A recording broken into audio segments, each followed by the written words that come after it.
Donc aujourd'hui on va vous faire une vidéo dans le cadre du réchauffement climatique, surtout particulièrement les fourrages, pour voir lesquels sont les plus résistants à la sécheresse. Donc Bernard, agriculteur dans le Pas-de-Calais depuis aujourd'hui 1976. Donc aujourd'hui je me retrouve face à la sécheresse, donc grande conséquence pour moi et les agriculteurs du coin. Donc on se retrouve dans mon silo d'air, normalement entamé 1er septembre.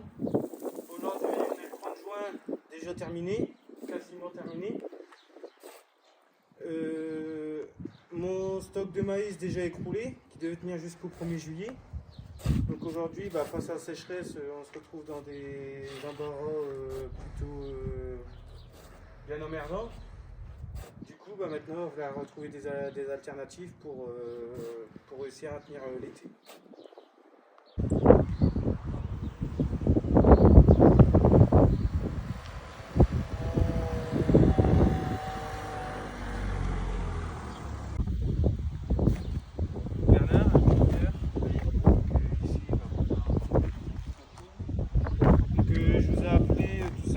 Pour un grand point, donc un grand point à sécheresse.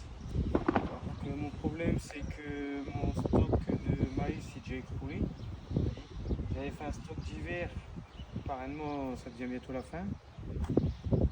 Aujourd'hui j'aimerais trouver des solutions dans ce cas-là. J'ai augmenté de 2 hectares de maïs, mais c'est 2 hectares de vente en moins, donc j'aimerais bien trouver des solutions pour résister face à la sécheresse, sans devoir impacter mon assolement. D'accord, on peut... Ouais, je peux vous proposer d'avancer voir mes champs là-bas plus loin. Ouais, c'est ce que j'allais vous demander, on peut avancer voir les champs. Allons-y.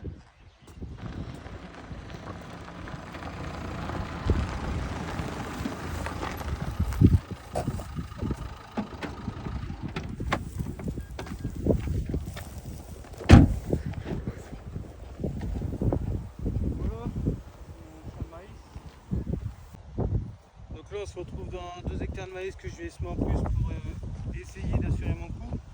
Mais maïs semé tard, dit déjà pris dans le sec. Donc aujourd'hui, On voit, pour un mois de juin, le maïs il est assez petit, comme on peut le voir. Il commence à avoir soif.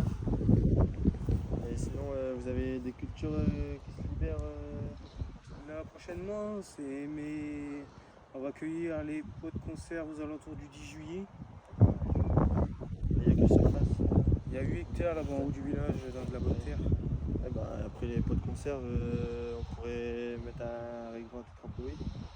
C'est là, c'est de la marchandise. Et puis on récolte aux alentours du mois d'octobre.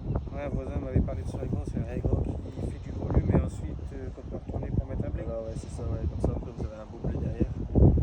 Et bien après pour l'année suivante on peut mettre en place du sorgho. Il faut baisser un petit peu la surface de maïs et puis augmenter, mettre un petit peu plus mettre du sorgho. Le sorgho c'est ce qui va résister au sec. Ouais, ça résiste au sec, ça tient bien au sec. Ouais. On a besoin de moins d'humidité. Donc ça c'est une de mes pâtures à vaches. Donc on retrouve, j'avais semé du régro il y a une paire d'années. Aujourd'hui le régro il est plus très productif dû au manque d'eau. La chaleur elle est présente aujourd'hui, mais l'eau n'est pas présente aujourd'hui. Des alternatives à me proposer, je voudrais faire un pâturage tout l'été avec mes vaches. Sinon on a des alternatives à proposer. On peut pratiquer un sursemis sur la prairie avec de la fétuque et du trèfle. La fétuque ça résiste pas mal au sec. Puis du trèfle pour apporter un peu de protéines à la prairie. Ça devrait quand même vachement bien améliorer la production. Sinon j'ai un client qui a fait ça sur une de ses prairies, on peut aller le rencontrer si vous voulez. Ouais, moi j'ai le temps aujourd'hui, si vous voulez on peut aller le rencontrer, ça vous dérange pas, si lui ça le dérange pas. Non, ça ne devrait pas le déranger.